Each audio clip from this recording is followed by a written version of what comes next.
جاهز؟ هسألك سؤال، تمام؟ وتفكر فيه براحتك وتديني الإجابة بتاعتك.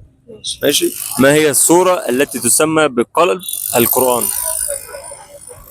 تتكلم جد؟ لا حول ولا قوة إلا بالله، والله ما أعرف غير منك دلوقتي يا أبو حميد.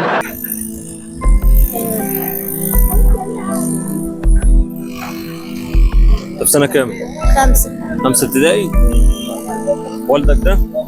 ممكن نستدعاه ماشي. قول له بس، قول له السؤال. ما هي السورة التي تسمى بقلب القرآن؟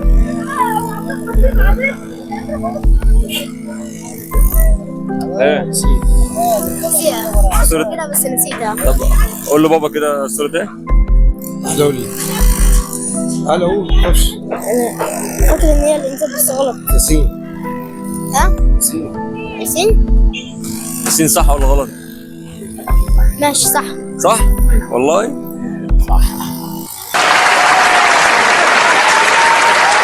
متأكد من الإجابة؟ أي. على عليك 50 جنيه. اشكر بابا بقى. شكرا يا بابا.